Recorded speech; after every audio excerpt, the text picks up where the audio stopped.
vieren wij zijn lof in eeuwigheid.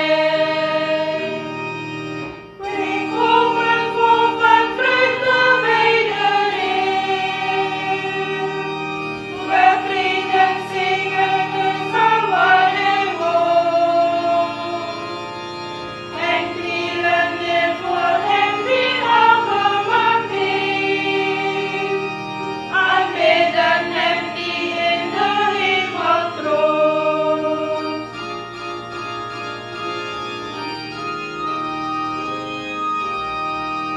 De vrede van de Heer zij met ons allen. De vrede die er in ons hart verblijft. De vrede om als vrienden samen te komen. De vrede die de Heer ons heeft bereid. Wij komen vol van vreugde bij de Heer. We vreden zingen uit zang waar hij woont. En knielen neer voor hem die al gemaakt heeft. Aanbidden hem die in de hemel troont.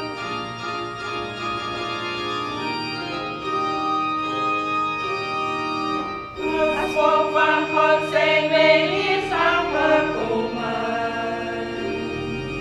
Als volk van God en luisteren naar zijn woord. Het volk van God wil hij vergiffenis schenken. Het volk van God laat hem slechts toebehoren. Wij komen vol van vreugde bij de Heer. We vreden zingen uit zang waar hij woont. En knielen neer voor hem die al gemaakt heeft. Aanbidden hem die in de hemel troont.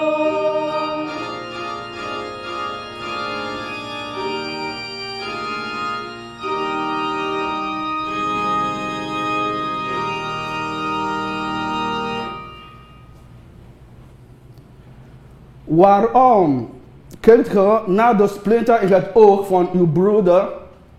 En waarom slaat ge geen acht op de balk in uw eigen ogen? In de naam van de Vader en Zoon en Heilige Geest. Amen.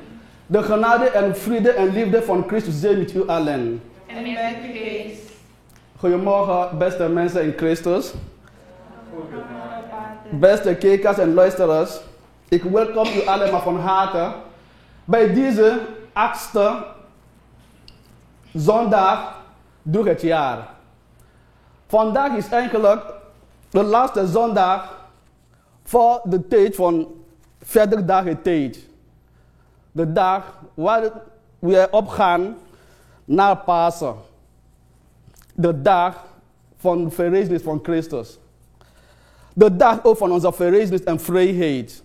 De dag van onze toekomst. De verrijzenisdag die ook de dood zijn macht ook heeft verloren. En leven heeft ook gewonnen. Zij ook Paulus. En daarom vermaant ons God vandaag. In verband met deze, om op ons alleen te focussen. Op onze eigen dingen en niet op andere personen. Kijk maar wel. Neem maar ook tijd om over uzelf te denken, over uzelf te praten en ook te overwegen wie je bent, in plaats van tijd te besteden aan andere personen. En op dit moment worden we ook gevraagd om onze zonde te belijden. Vragen Gods vergiffenis en ontferming om deze hele Eucharistie goed en waardig te kunnen vieren.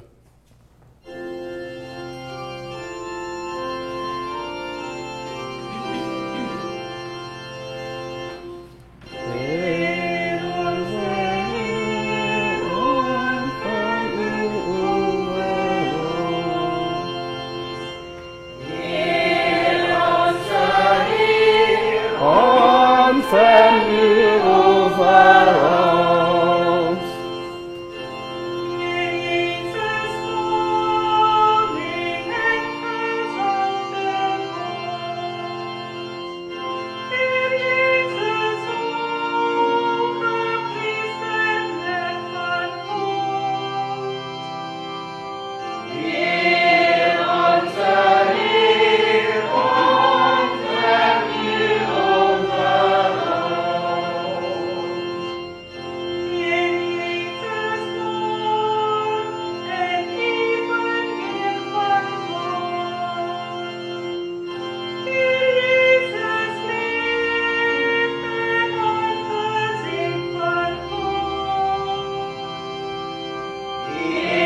Mogen de Almachtige God zich over ons ontfermen, onze zonden vergeven en ons geleiden tot het eeuwige leven.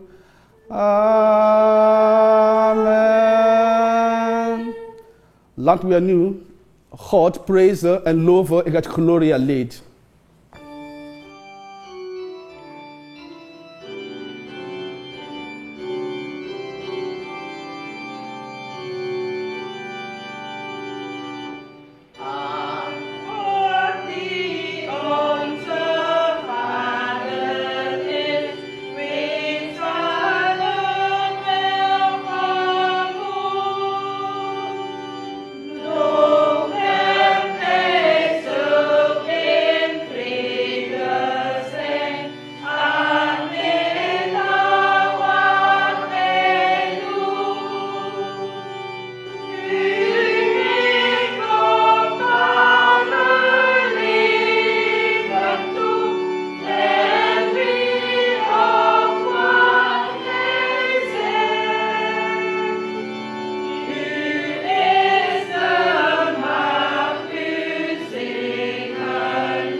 De Heer zij met u. En met uw geest. Laat ons bidden.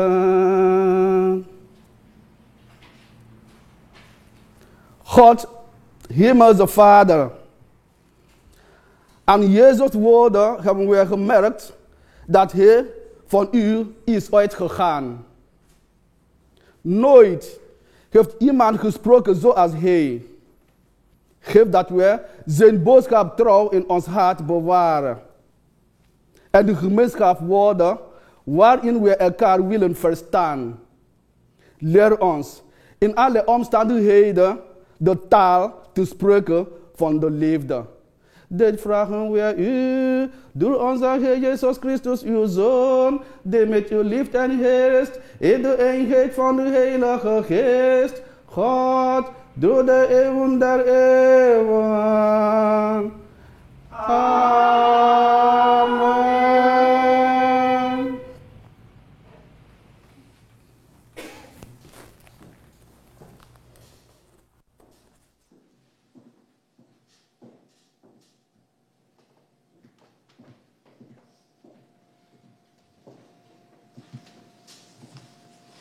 Wij zullen nu gaan luisteren naar de lezingen. De eerste lezing is genomen uit het boek Ecclesiasticus, hoofdstuk 27, vers 4 tot en met 7. Uw aandacht voor de eerste lezing. Als men de zeef schudt, blijft het kaf. En in het spreken ontdekt men het boze van de mens. Het werk van de pottenbakker wordt beproefd door de oven en de mens door wat hij zegt in het gesprek. Aan de vruchten van de boom erkent men de boomgaard en aan de woorden van de mens zijn gezindheid.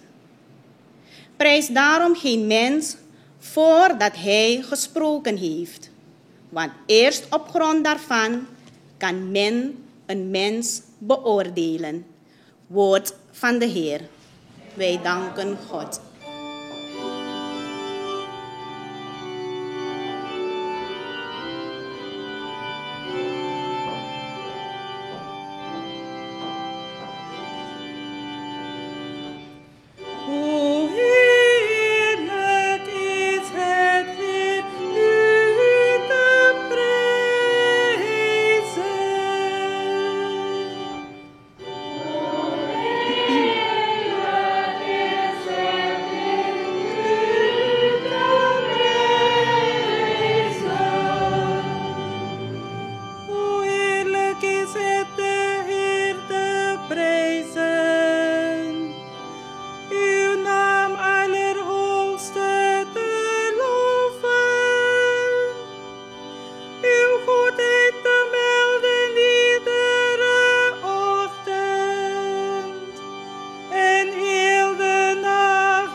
De tweede lezing is genomen uit de eerste brief van de heilige apostel Paulus aan de christenen van Korinthe, hoofdstuk 15, vers 54 tot en met 58.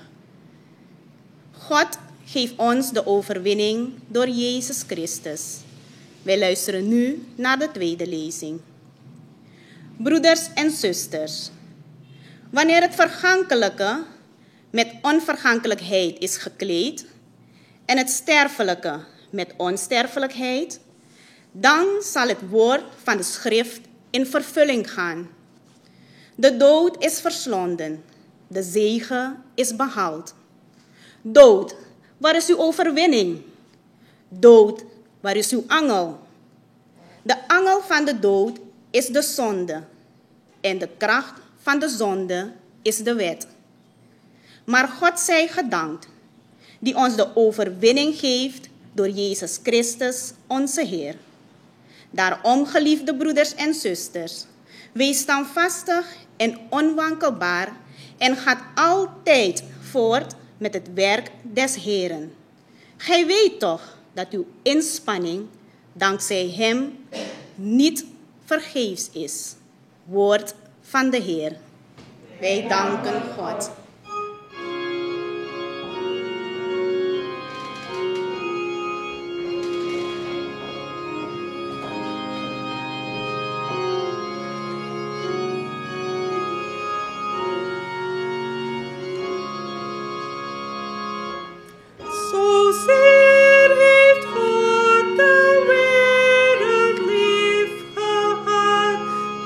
Hij ons zond zijn zoon.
De Heer zij met u. En met uw geest. Uit het heilige evangelie van onze Heer Jezus Christus volgens Lucas.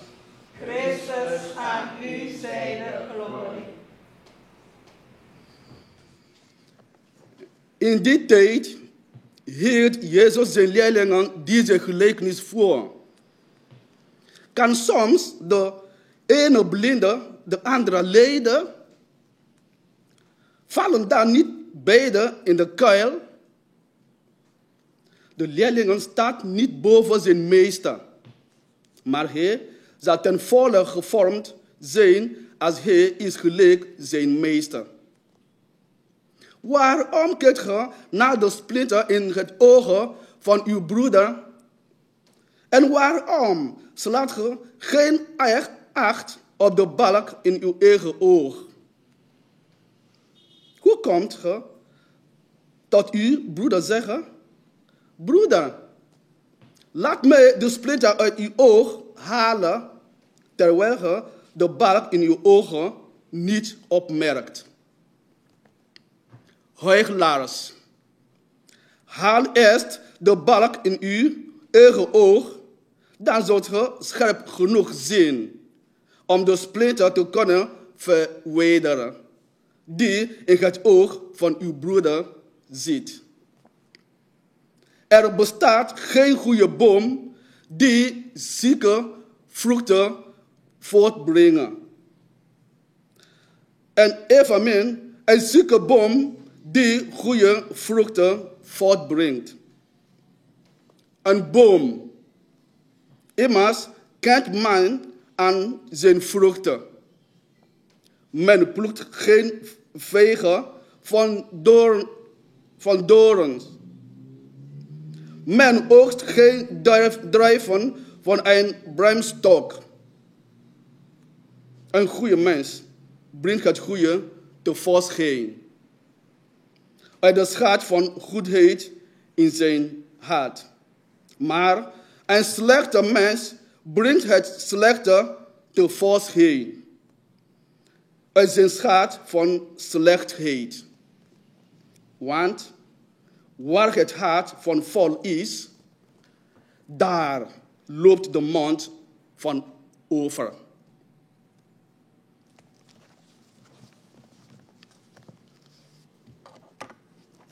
Woord van de Heer.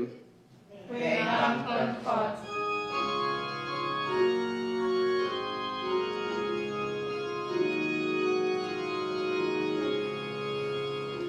Zo zie ik andere wereld lief gehad, dat hij ons zoon zijn zoon.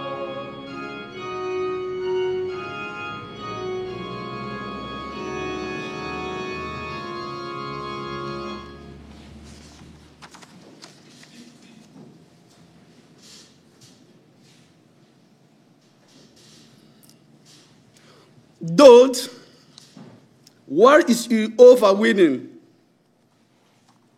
Dood, waar is uw angel? Dierbare broeders en zusters in Christus, misschien heeft u ook iets op TikTok gezien van afgelopen week. Het was zo'n mooie, vol van boodschap, dat toen ik naar het heb gekeken, ik zei, wauw, wat van leerrijke denk ik zo. Het gaat om deze debat van wie is de sterkste in alles wat God heeft gemaakt. Deze debat was zo spannend. En was zo, wie en wat is de sterkste van alle schepselen in de wereld? En iemand zegt, ja, ik weet, ik ken wat de sterkste is. Het is de metaal. Metaal is de sterkste, omdat we gebruiken metaal om alles te bouwen. Als je wil ook een stevige gebouw ook oprichten, je kan niet ook zo denken zonder ijzer of metaal te denken. Of broek. En iemand vroeg metaal, ben je echt de sterkste in alles wat ook God heeft gemaakt? Ik ben sterk. Ja, ik ben sterk, maar ik ben niet de sterkste. Maar waarom ben je niet de sterkste? Ik ben niet de sterkste omdat, ongeacht hoe stevig ik ben, wanneer ik ook gezet op een vuur, of in een vuur, smelt ik zo direct. Dat kan ik niets meer. Dat betekent dat vuur is sterker dan ik, metaal. Ik kan het vuur niet weerstaan. En iemand vroeg het vuur, ben je de sterkste eigenlijk? Ja, ik ben sterk, maar ik ben niet de sterkste. Ik kan ook de metaal smelten. Ik kan ook bos verbrand. Maar ik ben niet de sterkste, omdat ongeacht hoe groot ik ben als vuur, het moment water op me komt, dat ben ik niet meer iets. Ongeacht hoe mooi ik ben, het moment water op me komt, kan ik niets meer. En iemand vroeg, water, zo ben je echt de sterkste in de hele wereld? Water zei, ik ben sterk, maar ik ben niet de sterkste. In de zin dat ik kan ook vuur totaal tot dood brengen, maar ik ben niet de sterkste. De zon is de sterkste. Omdat ongeacht hoe groot ik ben, zee, kreek of rivier, het moment de zon komt, begin ik ook te verdampen. Ik word minder en minder en minder en minder. Kan ik niet de zon weerstaan. Dat betekent, ik ben niet de sterkste, de zon is de sterkste. En je vroeg de zon, zo, u bent de sterkste in alles wat God heeft gemaakt. Nee, ik ben sterk. Ik kan ook licht geven aan de wereld, maar iets is sterker dan ik. De wolk is sterker dan ik. Omdat ongeacht hoe bright ik ben, hoe ik schijn, het moment de wolk komt op me, dan ben ik echt totaal dood, word ik totaal donker.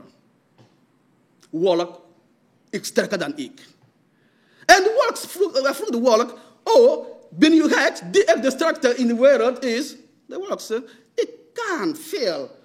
Ongeacht hoe bright de zon is, het moment ik kom op de zon, dan de zon gaat totaal doof aan de rest of them. En de cloud, vroeg de cloud, ben u, dat is de wolk, ben u de sterkste? Ik ben sterk, ja, maar ik ben niet de sterkste. De wind is de sterkste. De wind is de sterkste. Omdat, ongeacht hoe ik probeer maar ook te waaien en de rest, het moment de wind komt, begin ik ook te tossen, heen en terug. Ik kan niet de wind weerstaan. De wind is sterker dan ik. En de wind, ben je de sterkste in alles? De wind zegt, ik kan veel doen. Waaien en overal waar ik wil. Maar er is iets sterker dan ik. En ik dacht, wat is dat? De wind zegt, een berg. Berg is sterker dan ik. Omdat ongeacht hoe ik waai, het moment ik bij de berg kom, dan deed ik totaal tot 2-3 keren. Ik kan niet de wind weerstaan. Ik kan niet de berg weerstaan. En je vroeg de berg, je bent sterk, hoog en wat dan ook. Hoe komt, ben je de sterkste in de wereld? De berg zegt, nee, ik ben echt, kan groot zijn, hoog, maar ik ben niet de sterkste. De mens is sterker dan ik. Omdat met menselijke intelligentie en uitvinden kan me 2 keren en ook een straat in het midden van mij. En nu kan mens ook een huis bouwen op mij. En me tot grond brengen. Ik ben niet de sterkste. De mens is de sterkste. En je vroeg de mens, ben je nu de sterkste? Man, are you the strongest in alles wat God heeft gemaakt? Maar ik ben sterk. Ik beheers alles. Ik heers en ik kan alles controleren. Maar ik ben ook niet de sterkste. Omdat ongeacht hoe sterk ik ben, krachtig, wat dan ook, iets is sterker dan mij. Dood kan ik niet weerstaan. Het moment de dood komt, ongeacht hoe groot, hoe klein, hoe intelligent ik ben als mens, bouw ik tot de dood. Dood is de sterkste. En je vroeg de dood. Hoe dan? Oh, zo, je bent de overwinnaar van alles. Toen zei ja. Dat was ik. Ik was echt, omdat toen ik op Abraham kwam, heb ik hem tot niets gebracht. Tot alle de profeten. Ik heerste, ik was de overwinnaar voor een lange tijd. Maar het kwam een tijd dat een mens in de wereld is gekomen. En ik heb deze persoon ook tot niets gemaakt. Maar op de derde dag heeft deze persoon totaal opgestaan van de dood. Dat betekent dat ik heb kracht om mensen, maar één persoon is gekomen en heeft de dood overwonnen.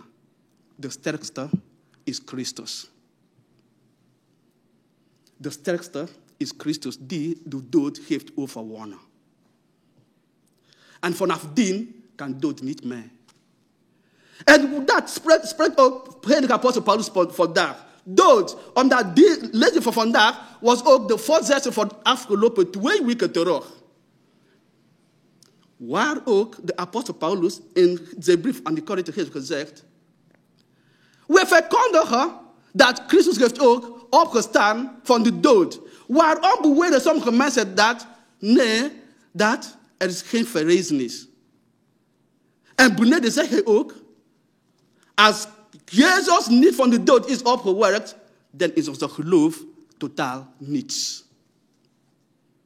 Zodat we zijn hier, kijkers en luisteraars, en we komen ook elke zondag bijeen als een kleine Pasen om de verrijzening van Christus te vieren. En dat is wat ons geloof vertelt ons. Christus heeft de dood gemaakt. En aan ons overgegeven dat zolang als wij in hem geloven, zullen we ook dood zien. Maar het gaat ook niet gratis zijn.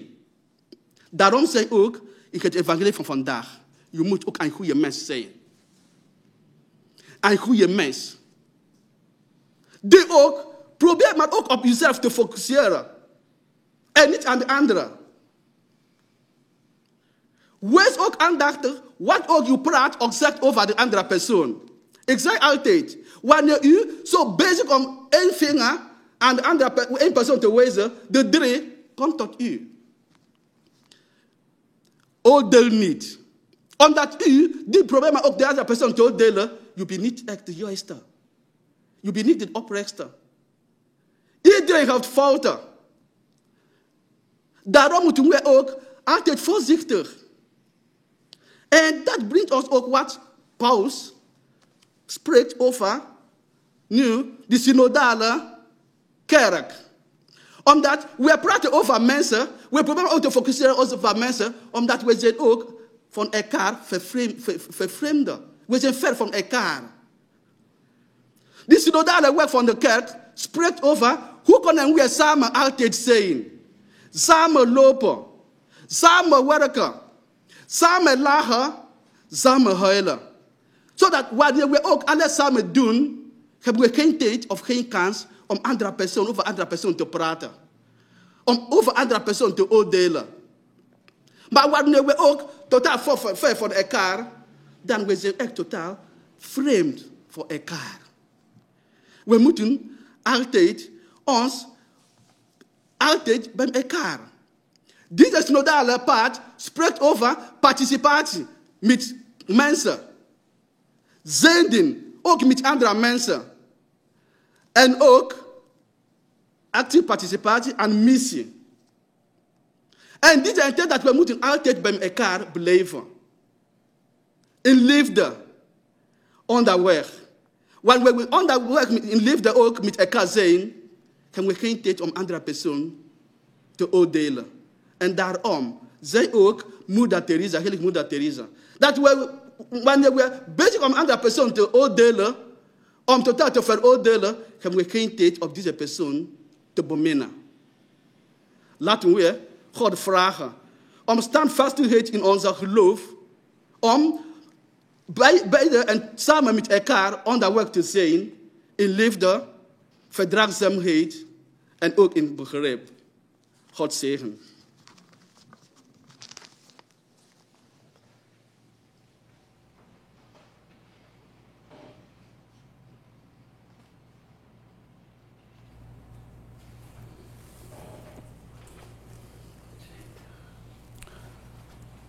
Laten we opstaan om onze geloof te belijden. Op bladzijde 20. Ik geloof in één God, de Almachtige Vader, Schepper van hemel en aarde, van al wat zichtbaar en onzichtbaar is. en in één Heer Jezus Christus, enige geboren Zoon van God, voor alle tijden geboren uit de Vader. God uit God, licht uit licht, ware God uit de ware God, geboren, niet geschapen, één in wezen met de Vader, en door wie alles geschapen is. Hij is voor ons mensen en omwille van ons heel uit de hemel neergedaald. Hij heeft het vlees aangenomen door de Heilige Geest uit de Maagd Maria en is mens geworden. Hij werd voor ons gekruisigd. Hij heeft geleden onder Pontius Pilatus en is begraven. Hij is verrezen op de derde dag volgens de schriften. Hij is opgestegen ten hemel, zit aan de rechterhand van de Vader. Hij zal wederkomen in heiligheid om te oordelen liefden en de doden. En zijn rijk komt geen einde. Ik geloof in de Heilige Geest, die Heer is en het leven geeft, die voorkomt uit de Vader en de Zoon. Die met de Vader en de Zoon tezamen wordt aanbidden en verheerlijkt, die gesproken heeft door de profeten.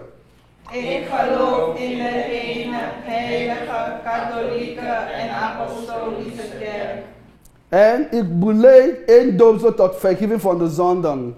Ik verwacht de opstanding van de doden en het eeuwig leven. Amen. Laten we gaan, dierbare,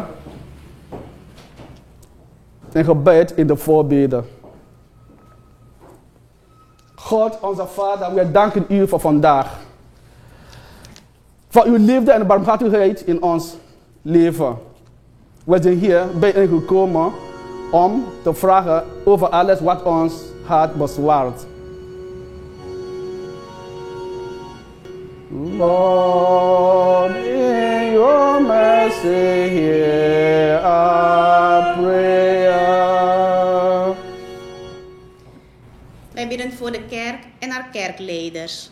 In het bijzonder voor onze bisschop, priesters en religieuzen die zich gewijd hebben aan een leven met en voor u. Dat u hen kracht schenkt om zo de mens in nood te kunnen helpen. Laat ons zingen bidden. Lord, in your mercy, hear our prayer. Bidden wij voor onze geloofsgemeenschap, dat zij tot inzicht mogen komen dat niemand volmaakt is en in hun omgang met elkaar toch goede vruchten voortbrengen, vruchten van saamhorigheid en respect, en dat zij zo getuigen van Gods blijde boodschap. Laat ons zingen bidden. Lord, in your mercy, hear our prayers. Wij bidden voor onszelf, wij die ijveren naar vrede en respect voor ieder mens. Dat wij blijven volhouden en zo de wereld leefbaarder maken voor de zovelen die nu nog onderdrukt en uitgebuit worden. Laat ons zingen bidden. Lord, in your mercy, hear our prayers. Bidden we voor alle mensen die onzeker zijn en geen zelfvertrouwen hebben, omdat ze vaak werden gekleineerd. dat God hen nabij mag zijn. Heer, schenk hen meer van uw liefde, zodat ze meer durf en moed mogen hebben en meer vertrouwen in hunzelf. U heeft een ieder uniek gemaakt. Laat ze dat beseffen, Heer. Laat ons zingen bidden. Lord, may your mercy hear our prayers. Wij bidden voor ons geliefd land Suriname en voor de leiders van het land. Ja, Heer, voor een gezond overheidsbeleid met bestuurders die echt begaan zijn met het welzijn van hun burgers. Dat zij aandacht besteden aan wat niet functioneert in het land, in hun eigen bestuur. Geef hen de nodige inzichten voor het nemen van juiste beslissingen, nodig voor land en volk. Laat ons zingen bidden. Lord, may your mercy hear our prayers. Bidden wij voor de vele zieken die hunkeren naar herstel en genezing. Allen die geïnfecteerd zijn met het coronavirus. De bejaarden, Heer, en weer anderen die vooral gebrek hebben aan hulp, bemoediging en draagkracht. Heer, wees voor hen de hand die geneest, steunt en bevrijdt. Laat ons zingen bidden. Lord, may your mercy hear our prayers. Wij bidden ook vandaag voor allen die ons in de dood zijn voorgegaan en allen die gestorven zijn aan corona. Mogen hun ziel in vrede rusten bij u. Laat ons zingen bidden. Lord, may your mercy hear our prayers. Bidden wij tenslotte tot onze moeder van altijd durende bijstand, dat zij voor ons mag voorspreken bij de Heer wanneer wij samen bidden. Wees gegroet Maria, vol van genade. De Heer is met u. Gij zijt de gezegende onder de vrouwen. En gezegend is Jezus, de vrucht van uw schoot. Heilige Maria, moeder van God, bid voor ons zondaars, nu en in het uur van onze dood. Amen. Almachtige God, dank u wel nogmaals. U hebt Christus aan ons gestuurd, geschonken als een hoop en toekomst voor ons allemaal. Verhoor onze gebeden en blijf niet ver weg van ons. U, onze Vader, wij zijn uw kinderen. Dit vragen we u door Christus onze Heer. Amen.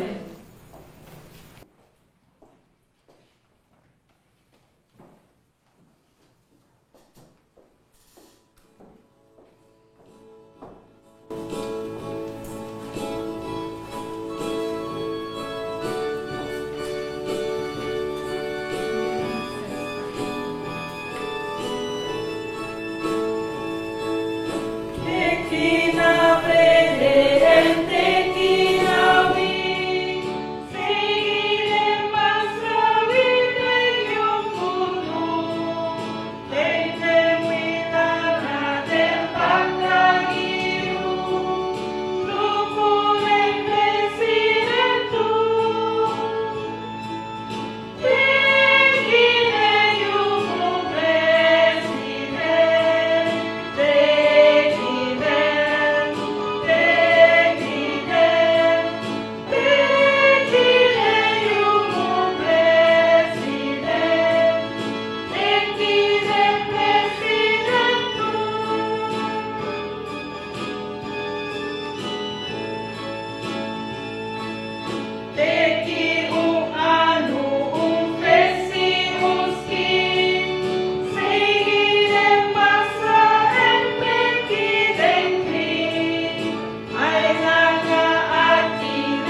Bid, broeders en zusters, dat men in uw offer aanvaard kan worden door God de Almachtige Vader.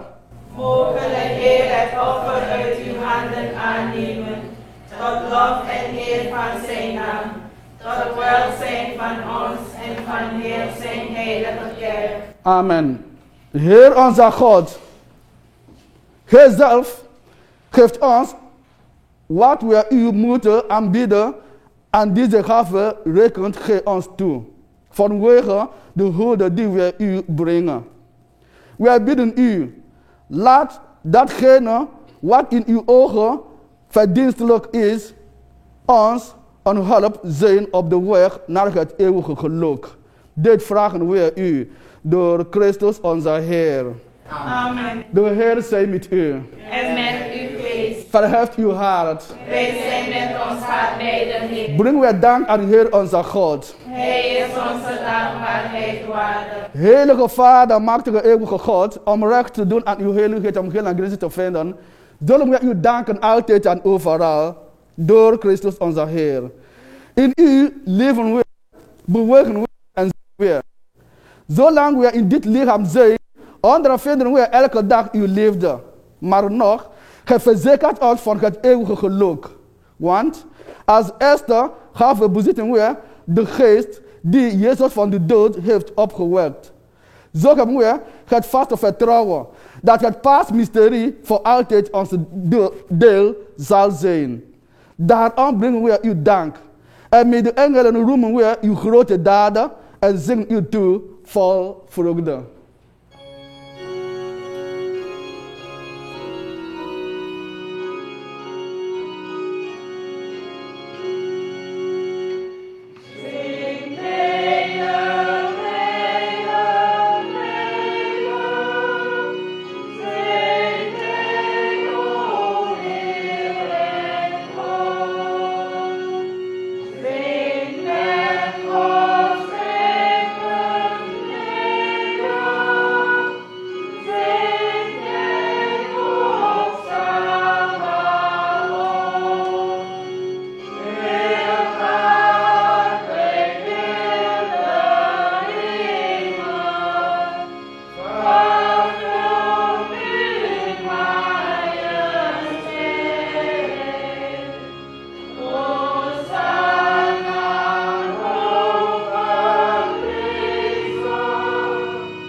Zijt waarlijk heilig onze Heer, de bron van alle heiligheid.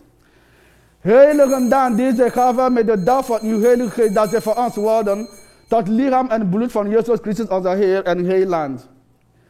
Toen hij werd overgeleverd en vrijwillig zijn lijden op zich nam hij het brood, sprak de dankzeggen uit, brak het en gaf hem zijn leerlingen met deze woorden: neemt en eet gij van gij allen, want dit is mijn lichaam, dat voor u gegeven wordt.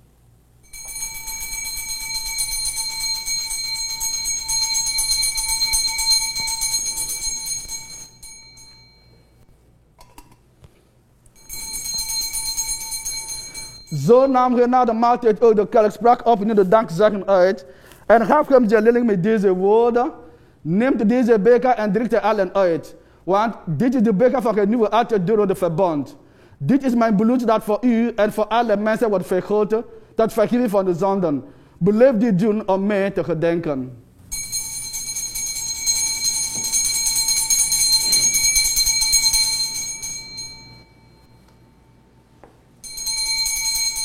Verkondigen we het mysterie van het geloof. Heer Jezus, we verkondigen uw dood. En we beleven tot gij wederkeert.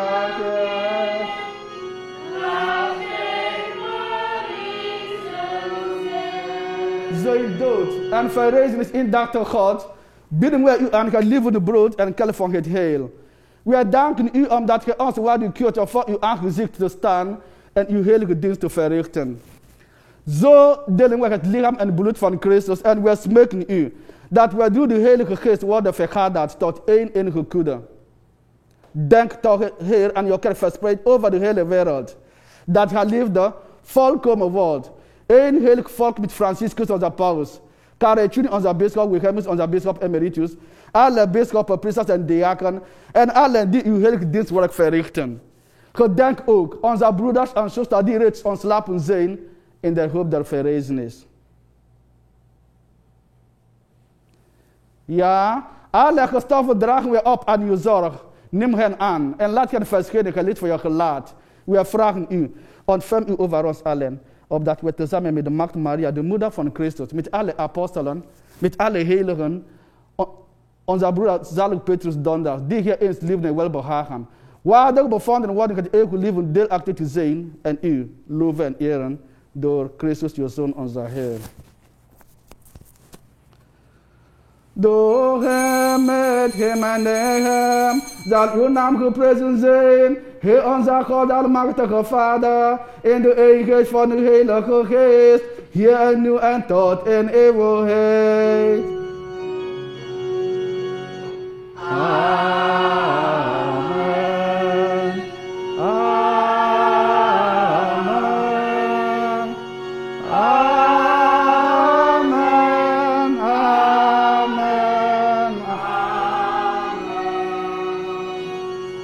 Laten we bidden tot God onze Vader, met de woorden die Jezus ons gegeven heeft.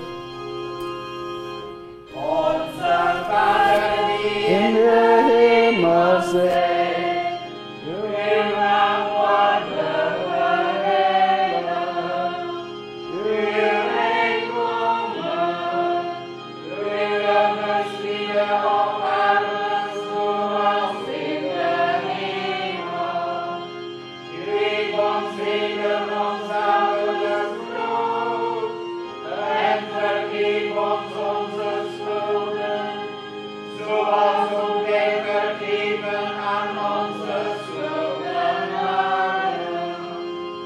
En breng ons niet in beproeving, maar verlos ons van het kwade.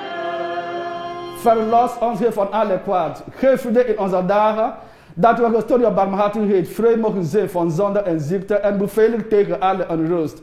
Hoopvol wacht op komst van Jezus Messias, uw Zoon. Want van u is het koninkrijk en de kracht en de heerlijkheid in eeuwigheid. Amen. Heer Jezus Christus, gij hebt aan je apostelen gezegd, vrede laat ik u na mijn vrede geef ik u. Let niet op onze zonden, maar op het geloof van uw kerk. Vervul uw belofte. Geef vrede in uw naam en maak ons één, gij die leeft in eeuwigheid. Amen. De vrede des Heeren zij altijd met u allen. En met uw geest. Laten we nu elkaar de vrede van Christus toewensen. Vrede van Christus. Heb u lief met de liefde van de Heer. Heb u lief met de liefde van de Heer. Want ik zie jou, de glorie van zijn naam. Ik heb de lief met de liefde van de Heer.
Zalig zij die genodigd zijn aan maat des Heren.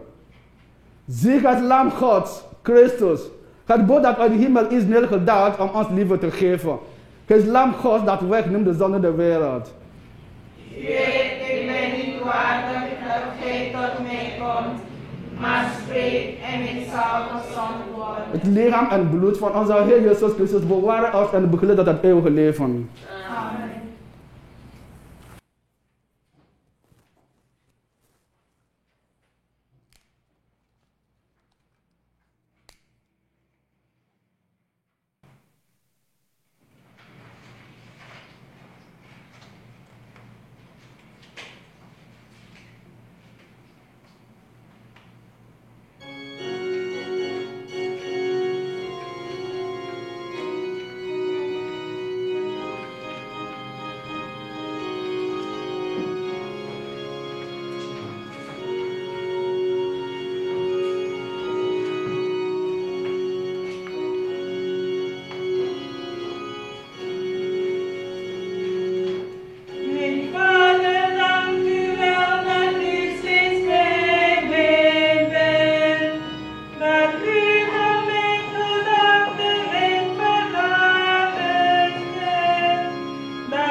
Dit zegt de Heer. Ik ben met u alle dagen tot aan het einde van de tijd. Laat ons bidden. Heer onze God, we zijn gevoed met uw heilzame gaven, uw lichaam en bloed, en doen een oproep op uw barmhartigheid. Breng ons door het sacrament dat onze kracht is in dit tijdelijke bestaan, ons tot het eeuwige leven. Dit vragen we u door Christus onze Heer. Amen. De Heer zij met u. En met uw geest. Zegene u en behoede u de Almachtige God, de Vader, Zoon en Heilige Geest. Amen. Gaat allen heen in vrede. Wij danken God.